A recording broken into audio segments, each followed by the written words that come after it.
Greetings sailors and welcome to yet another first look at a premium ship.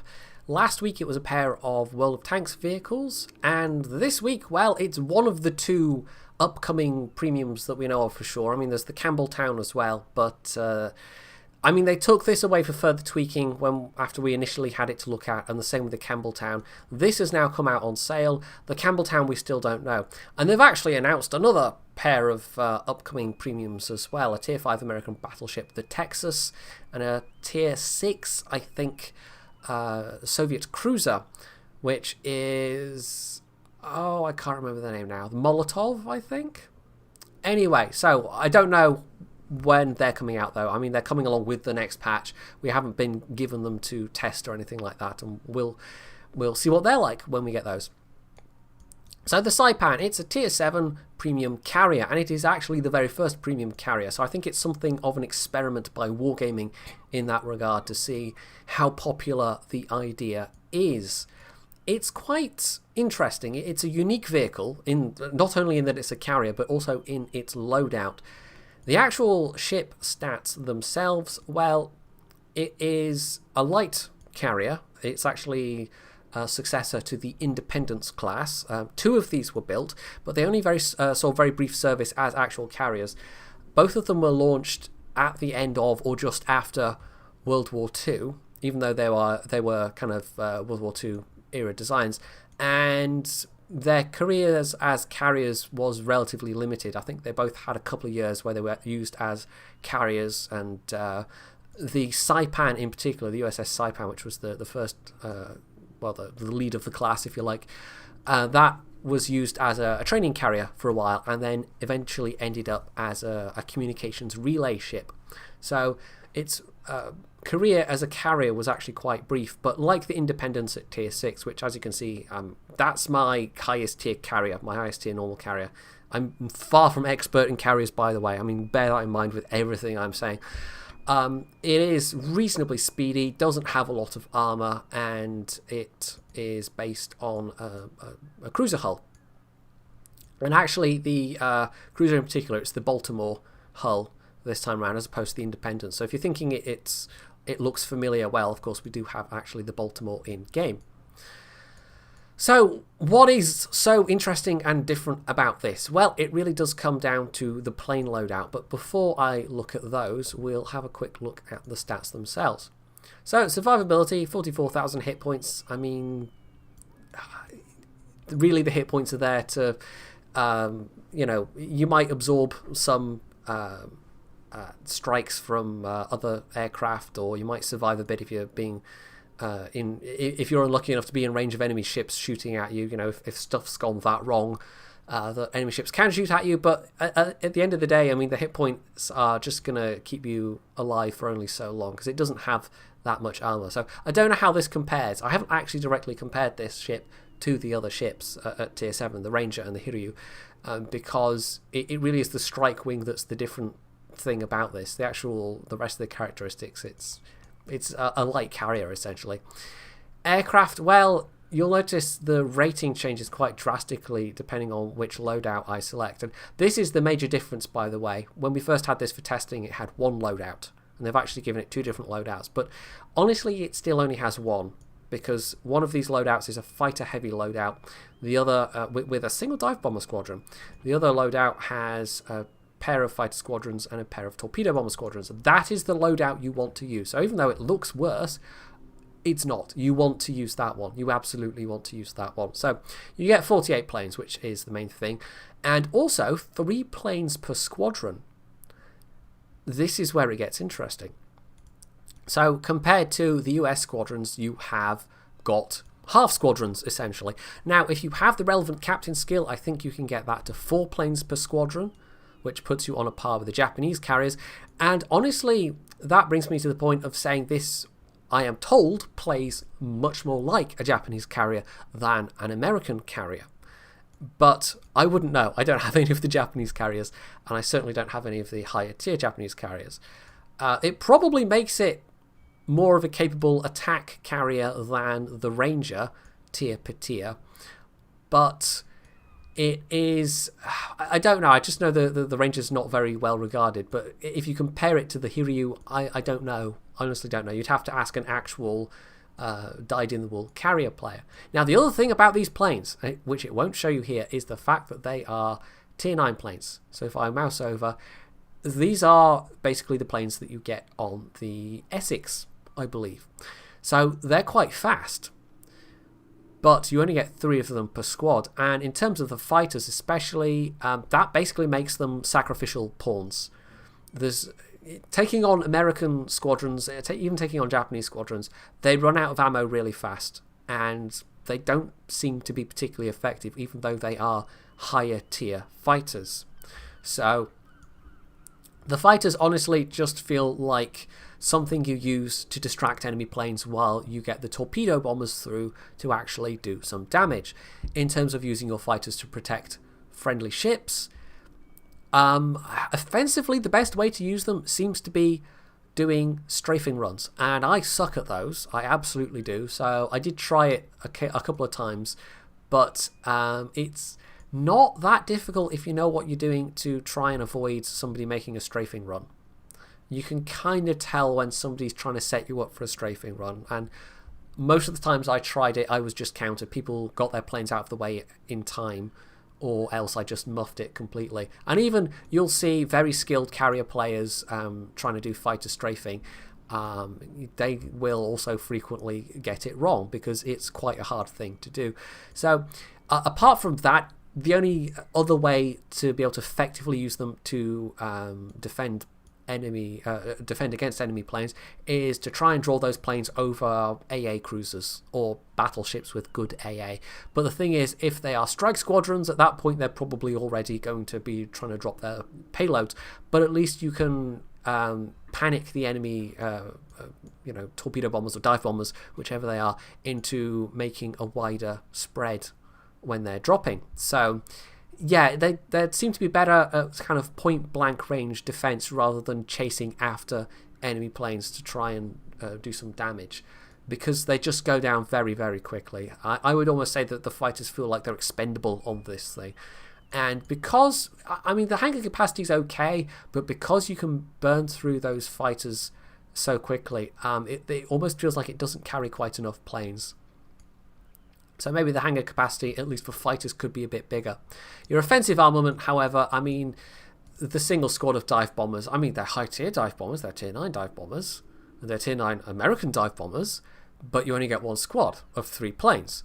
So this is why this default loadout seems to be, to me, functionally useless, when you could have this loadout and have 2 squads of torpedo bombers, which aren't reliant on RNG. They're reliant on skill.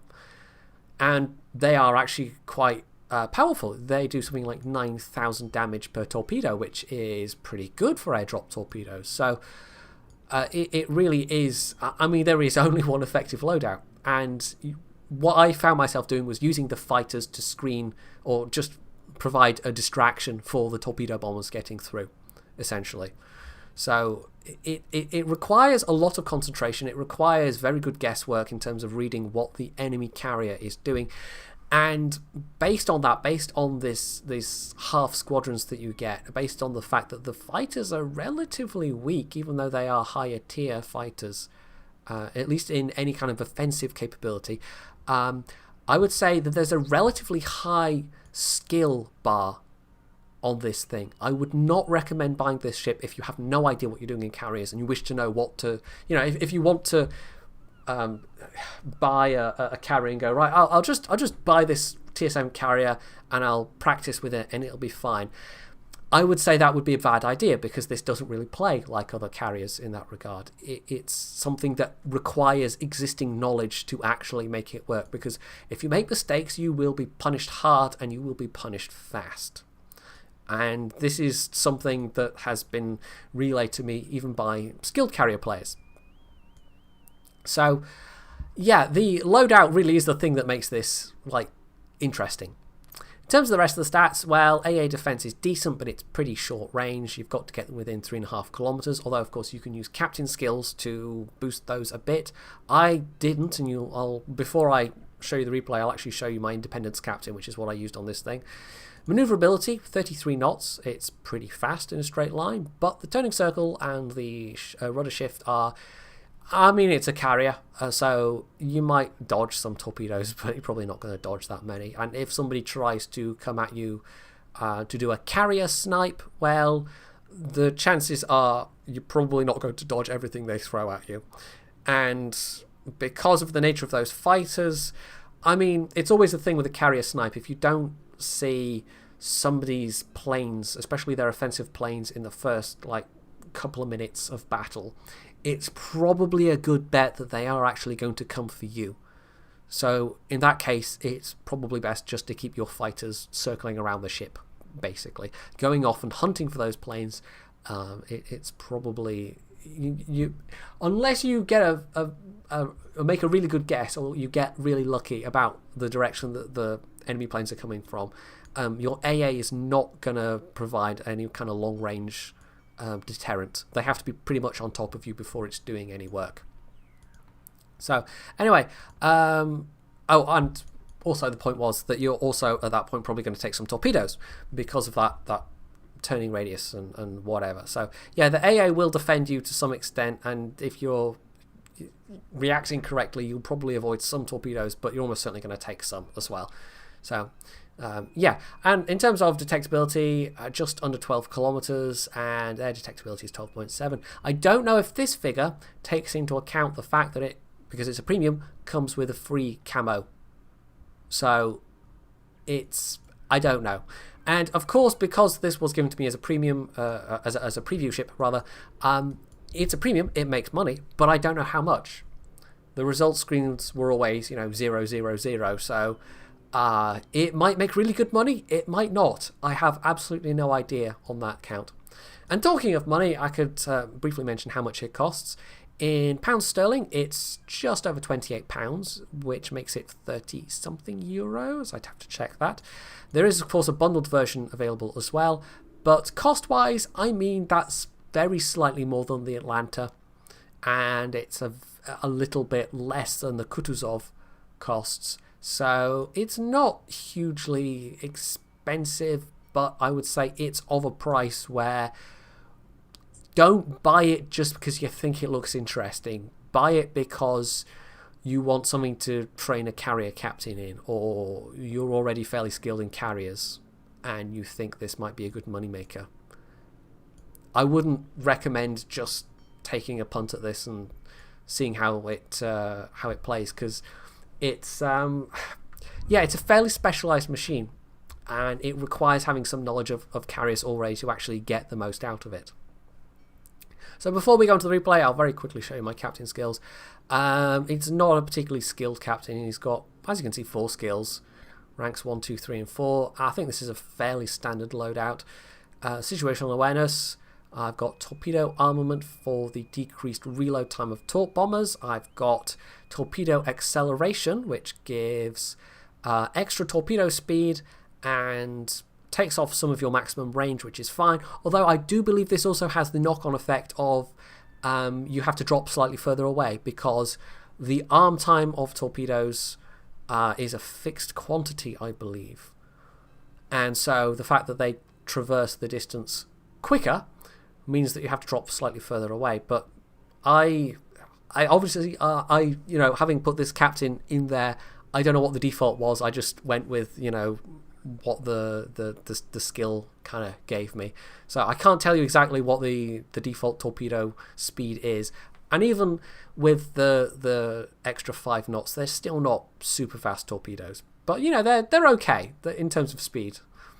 And lastly, I went for aircraft servicing, which just gives minus 10% servicing time generally. And that obviously stacks up rather nicely with the torpedo armament. No 5th level skill, but it'll be a long while before I get that, because I don't play carriers a lot.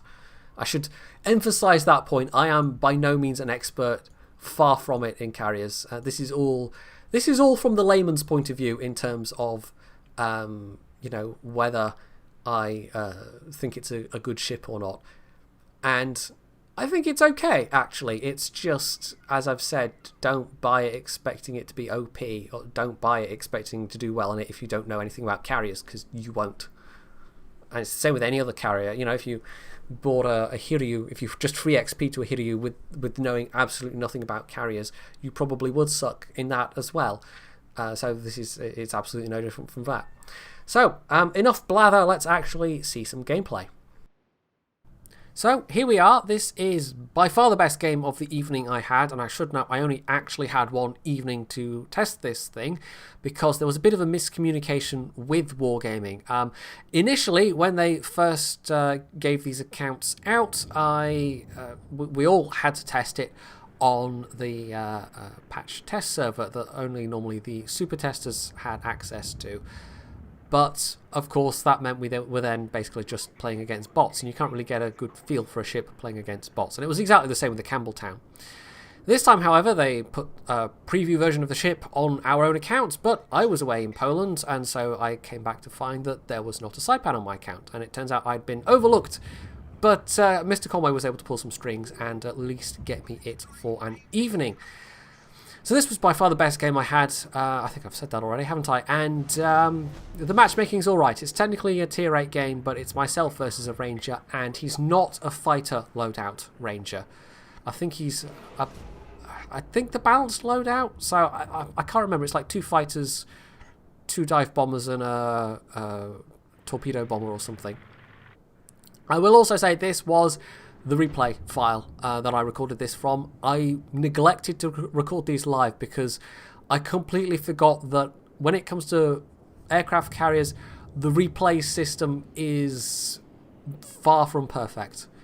I mean, the replay system is far from perfect anyway, but especially when it comes to carriers, it is just, yeah, you'll just have to bear with me on that particular account. So I initially sent my fighters forward just to... I don't even know, honestly. I mean, we'll see what the fighters are worth here, how quickly they run out of ammo, how they fare in terms of taking on other fighters. And I think that was an attempt at a strafe, by the way, that went badly wrong, and my fighters just got nuked. Both fighter groups just gone already. So, yeah, they're now cycling again, and at least it means I don't have to fly half-dead groups back. But this is what I was talking about. The fighters, even if you don't muck it up like that, they do feel very fragile considering they're supposed to be higher tier fighters. And I mean, at least I found out where the bulk of the enemy planes are. He's obviously not coming to try and snipe me out, but it was at the cost of 6 fighters, and you've only got so many replacements. I think it's... I was trying to remember this, wasn't I? It's 18 replacements. So every time you lose both squads, you can only do that, what, 3-4 times? I can't do maths in my head. Anyway, so I sent my torp bombers after this Congo, and this was all manual drops, but because it's a replay, it's not showing the drop circles. So I made 1 drop and got 2 hits out, and then did another drop to the side, hoping to get some more hits, and there we go. So that was another one. I got some flooding. Actually, no, those were a bit close, weren't they? I think that might have been a failed drop. It wasn't entirely clear there, but I think that might have been within inside the arming distance, so only the first... No, I must have gotten at least 1 hit, because there was another torpedo hit there, wasn't there? You can't get 4 hits with... Yeah, this is... I'm going to be struggling slightly with the information that the replay's giving me. Anyway, the fighters look like they're going to give chase, but they back off, so I'm just using my fighters to screen the retreat, or not the retreat, but the recall of my torp bombers.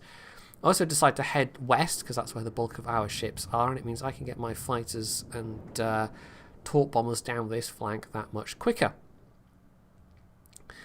So again, just looking around for targets, and I actually send my fighters over here, because the Fuso is looking a little unprotected if the enemy strike planes decided to come after him. But also there's a possibility of scouting that enemy Benson, because the only top tiers in this were cruisers and destroyers. I think we had mostly tier 6 battleships, although our team had a Nagato, but I don't think the enemy team had any tier 7 battleships even, so I think they had all tier 6 battleships. In fact, they had a tier 5 battleship, because we've already seen a Congo. So cycling the fighters, and with those captain skills you can see they do cycle very, very quickly. So, not fighters, torp bombers. Yeah. One of the difficulties I have with playing carriers generally actually is it's the micromanagement. You have to really be hyper aware of everything that's going on in the minimap and everything that the enemy carriers are doing. I did have several games where I was in with tier 8 carriers, and in which case I found, or I felt, I don't know which would be more accurate to say, that you end up being very dependent on what the tier 8 carrier on your side is doing. And if they suck, you can't really pick up the slack against an enemy tier 8 carrier. That might just be true for both the Ranger and the Hiryu anyway. But because of the limited loadout, you see how quick my planes went down there. So even though they're tier 9 planes versus tier 7 planes, they really didn't have a lot of impact against those enemy fighters. So yeah, I found it very hard to pick up the slack against enemy tier 8 carriers. Didn't meet any tier 9 carriers, but I don't know if that's actually possible. It might just have been I got lucky and didn't meet any tier 9 carriers. Anyway, their bombers have been spotted going through the middle. And maybe this was actually a... I don't know. I don't know what loadout this is actually. I don't know the Ranger loadouts. He doesn't actually seem to have any torpedo bombers. He just seems to have dive bombers. So maybe this was a fighter loadout. But he only seems to have 2 fighter groups. And I thought the Ranger fighter loadout had 3 fighters. I could be wrong about that.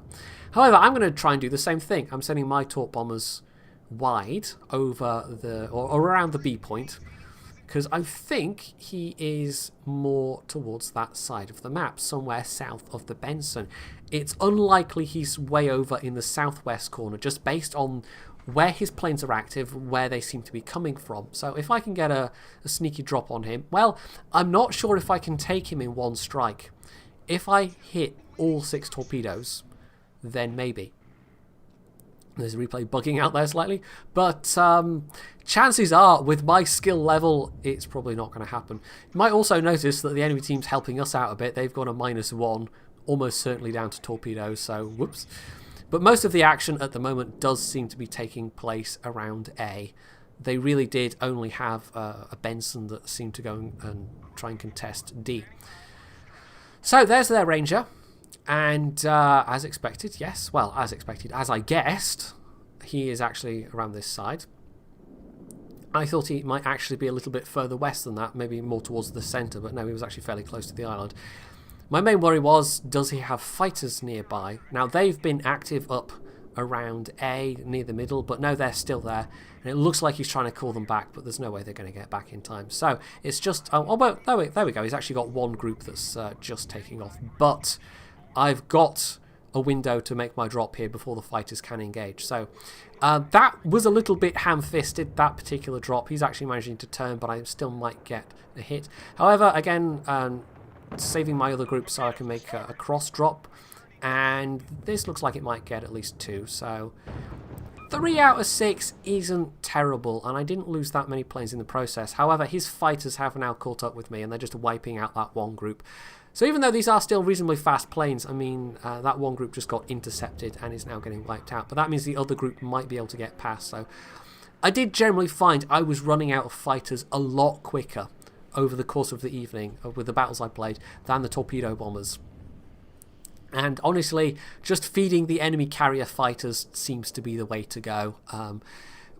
If you're better than me, which isn't hard, at doing strafing runs, then you can probably set up some fairly nice ambushes, get some fairly nice kills. I did even, in 1 or 2 battles, basically try and use one of my fighter groups to engage both enemy fighters. In fact, I might have been trying to do that just there, but he actually set his each of his groups to go for my separate fighter groups rather than just sending both of his groups onto one of my groups, because I think with the third fighter group there, I was trying to bait them with the second fighter group, and then I was going to set up a strafe and actually, you know, sacrifice some of my own planes in the process, but maybe shoot down some of his planes. But he did an unexpected thing, and he split his groups as well. But we're over friendly, well, ships, destroyers. They don't have the best anti-aircraft, but at least while my fighters are tangling with their fighters, and you can see there I've got 1 kill, yay, 1 air kill. The Destroyer AA is also opening up on them, but it's not going to do a lot. They might take 1 or 2 losses, but those air groups are probably not going to get wiped out. However, I managed to actually pull the planes back. I mean, they've run out of ammo. They do run out of ammo really quickly. And they've now managed to actually withdraw, disengage. And usually that's not the case. Usually if they run out of ammo, they just kind of end up getting stuck and killed. But in this case, I think the reason is because the enemy carrier went down. The enemy carrier got killed by the, I think, and I'm probably going to mangle this name again, but the Shores. I still don't know if I'm saying that name right, by the way, because there was 3 differing opinions on how I should actually pronounce it, and I don't know which one's correct. So I'm just going to call it the Shores for now, and, you know, 2/3 of the people will face palm, and 1/3 of the people that said that you're doing it wrong will, well, probably still think I'm doing it wrong, because I'm probably still not doing it right at all, but anyway. So I know there's a New Mexico in that smoke, and he's actually my object rather than the Benson, but I can also keep the Benson lit up, and I'm about to make my 3rd and final successful torpedo drop of this particular replay, and it's going to be a pretty good one. I'm not going to pretend I'm great at carriers, but for me this was actually a, well, I've already said I'm not, but for me this was actually a pretty good drop. I managed to, instead of doing the cross drop, I just line them up, and I'm going to get 5 out of 6 hits, and as you can see, that's a boatload of damage. Not all of those torps did maximum damage, but that was a lot of health taken off that New Mexico, which hopefully makes our New Mexico's job a little bit easier, because he's really low health now, and the Nagato's are much further back. Now I'm just being lit up by the enemy fighters that just tried to chase my fighters all the way back as their last order, but my anti-air is taking care of them, and I should be alright. However, I've just noticed we're being capped in B. Well, I have just noticed now watching the replay. I don't know if I just noticed then in terms of when I was playing, but I think once somebody started pinging the minimap, I thought, I should probably send my fighters to actually now scout for stuff, because there's no point having them hang around the ship when the enemy carrier is done for. So I can at least now, at this point, just give intelligence. I might get another chance to make an airdrop, but we're fairly far ahead on points at this stage. So maybe it might happen, but if I can't get the New Mexico, then my chances of making a successful airdrop on either of the remaining enemy Bensons is probably very low. And there we go, the New Mexico goes down, but he takes our New Mexico out at the same time. But we're still quite comfortably winning this. As long as I don't die like a noob, I should be fine. So that's one fighter group spotting this very low health Benson over in the west, and I thought he might be at the mouth of that passage, but no, he's not. So we'll send this fighter group around the edge of the circle, because there's every chance he's now coming through the circle to maybe try and get me, because I was spotted up in my northwest corner. And there he is. However, I then switched my focus back to the other Benson. Instead of placing the fighters to spot that Benson that's just come out of B, I just get completely distracted, and, you know, the detected thingy, the pop-up, the alert, has come up on the screen. And so I know I'm within visual range of that Benson, which is very nearly within torpedo range. But have I put my fighters to get him spotted? Well, I have now, belatedly, but yeah, keeping track of him for the Nagato to shoot at sooner would have been a good plan. And he's now, as you can see, opened fire at me, because at this point he might as well. There's very little chance that they can win this with one almost dead Benson and this. I mean, he's not even full health either. But, you know, he, at this point, is almost certainly of the mindset that he might as well get as much damage out as possible. And I'm by far the squashier target, so he's just pelting me with HE shells. And I've put out one fire already, but he's going to set another one, and there we go. So fortunately, because he is just firing destroyer guns at me, I mean, they're fairly fast firing, and he's going to burn through quite a lot of my health, but it's not going to be, his damage output is not going to be enough to actually kill me before the end of this battle, because we're nearly at 950 points. We're capping now B and D. So there we go. D's just been captured, so that's going to put the points ticket up even quicker. And at this point, I don't think I was even fully intending to make a drop on this guy. I tried to make a drop on the low health Benson, but it hilariously failed. And I think I was just basically using my torp bombers to force him to turn. To force him to not just keep going in a straight line shooting at me. Because that would have made it a lot easier for a more skilled player than I to actually kill him. But no, I was basically just playing mind games with him at that point. So there we go. I managed to live. We actually won on points. So 12 torp hits, nearly 80,000 damage. A little bit of flooding damage. Even though it's 7 floodings, I probably could have timed the drops better to get people to damage con the floods. And then, you know, drop more torpedoes and get more flooding. But like I say, I'm not the best carrier player at all. So just based on damage, I was reasonably happy with that. I've had far worse games. And although I didn't really... I mean, I don't think I killed anything there. But I feel like I did a reasonable amount of damage. And I wasn't a complete drag on the team. So that's always a bonus in my eyes. But as for... whether it was a good carrier game or not, I don't know. Probably somebody much better than I could have done a lot more damage. And if you watch some of the other previews, I mean, Arun, for instance, much more knows what he's doing with carriers, so he'll undoubtedly have some much better gameplay to show you if he had this thing to preview. I'm not sure if he did, actually. Anyway, so is it worth your money? For the price, I think you have to be pretty sure that you actually do want it, because it's not cheap. It's not mega expensive, but it's not cheap. And if you're just speculatively thinking, well, I might be interested in carriers, and I'll just buy myself this more high-tier carrier to have a go and see what it's like, it's not representative of the tier 7 carriers, as far as I know. And it's not even really representative of American carriers, because like I've said, I have been reliably informed it plays much more like the Japanese carriers. So yeah, I don't know if it's going to be worth your money. Chances are probably not.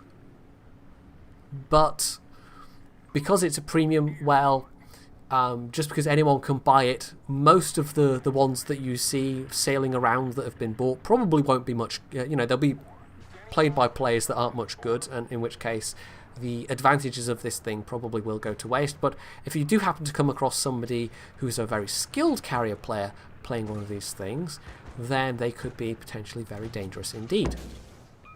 So yeah, the Saipan, it's interesting. I don't know how many more premium carriers we'll see. I mean, if and when, well, not if, but when the Royal Navy comes along, I mean, there's lots of potential there for a couple of, you know, almost certainly multiple premium carriers for that particular nation as well. But I don't know. I guess whether or not Wargaming actually decide to put the resources into making them entirely depends on the sales of this one. And I don't know if I can see it being that popular just because of the nature of it as a carrier. But I think if you're a skilled carrier player, yeah, you can probably make this thing work rather well. So there we are. That's my thoughts on the Saipan. And I've been struggling all video long, by the way, not to call it the Senpai. But now I'm going to let loose and say, notice my Senpai! Notice me! Notice me. Anyway, that's out my system now. So hopefully it hasn't completely ruined my credibility as if I had any to begin with. So if you've found this useful or informative, you can hit the like button. You can leave any comments below. You can hit the sub button if you haven't already. And as always, stay tuned for more.